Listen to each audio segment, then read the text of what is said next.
হাদি হাদি হাদি তুমি নারে তাকবীর আল্লাহু আকবার ইনকিলাব ইনকিলাব জিন্দাবাদ জিন্দাবাদ জিন্দাবাদ জিন্দাবাদ ইনকিলাব ইনকিলাব আমার ভাই মরলো কেন জবাব দে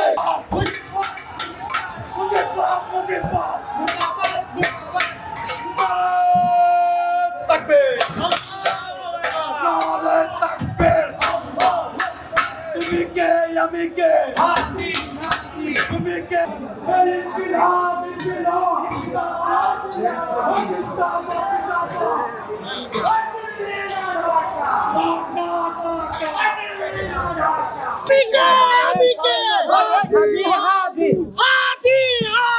তুমি কে আমি কে হাদি ভাইয়ের রক্ত দিব না আমার ভাইয়ের রক্ত দিব না ফাঁসিবাদের রাস্তা না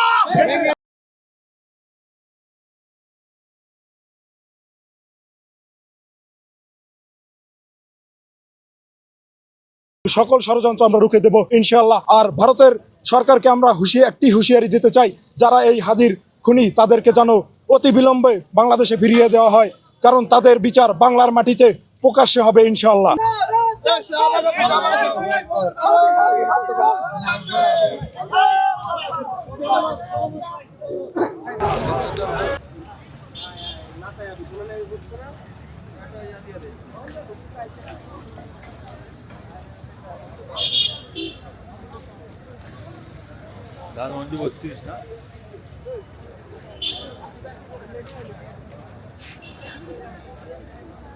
যাদের মধ্যে ভারত প্রেম আছে, যাদের প্রতি ভারতের প্রতি ভালোবাসা আছে, সেই সকল উপদেষ্টাদেরকে আমরা ক্ষমতায় বসিয়েছি, যার ফলে যারাই ভারতের আধিপত্যবাদ বিরোধী কথা বলে, যারাই ভারতের আগ্রাসনকে মনে প্রাণে বিশ্বাস করে না, তাদেরকে ভারত নীল নকশার মাধ্যমে টার্গেট করে তাদেরকে ভারত কিলিং মিশনের মাধ্যমে তাদেরকে ভারত হত্যা করছে।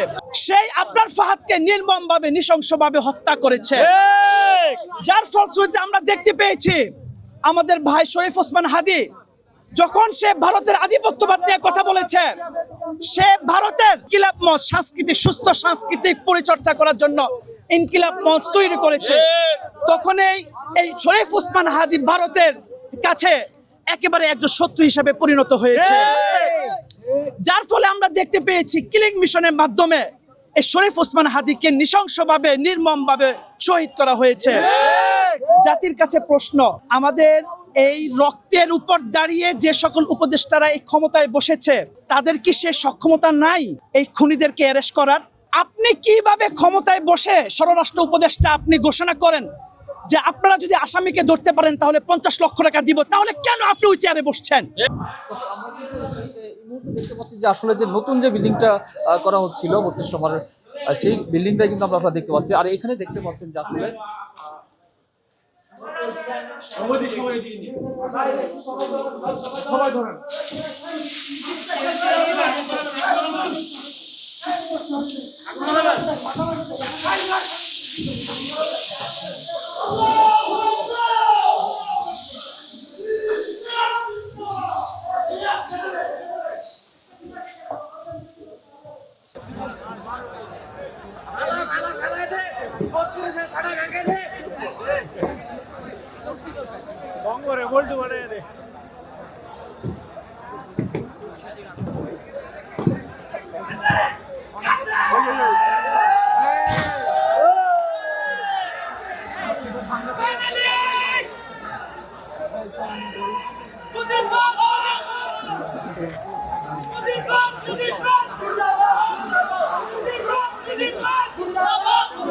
মোদি একটা স্ট্যাটাস দিচ্ছে যেটা আমাদের বিজয়ের উপর একটি কলঙ্ক তৈরি করেছে। বিজয় অর্জন করেছে আমার ভাইয়েরা, আমার বাবারা, আমার বোনেরা, আমার মায়েরা, আর সেখানে ক্রেডিট নেয় ওরা। শোন দালালেরা, তোর যে দালালগুলো বাংলাদেশে আছে একটা একটা করে শেষ করা শুরু করেছি।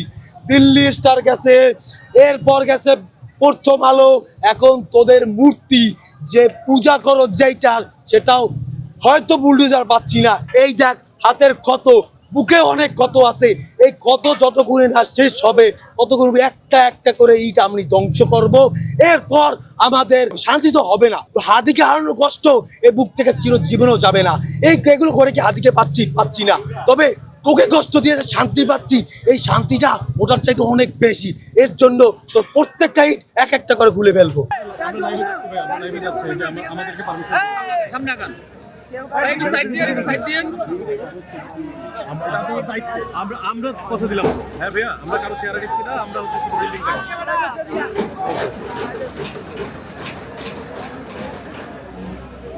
যখন অনলাইনে আমরা দেখেছি হাদি ভাই মৃত্যু সংবাদ পেয়েছি, আমাদের পুরো বাংলাদেশের বুকে রক্তকরণ হয়েছে।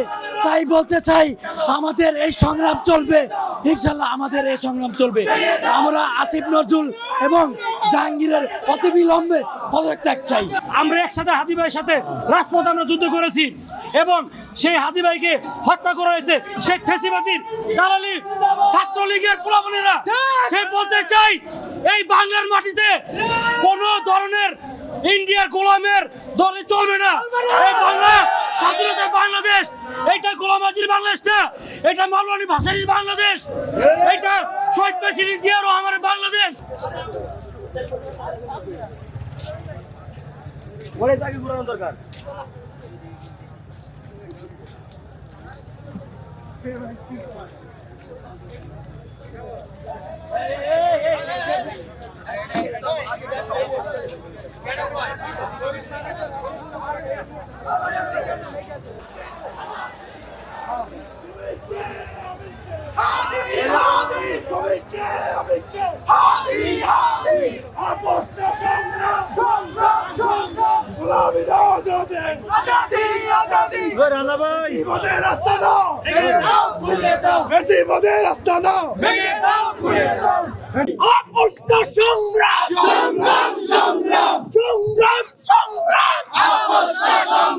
হাদি ভাই শহীদ কেন?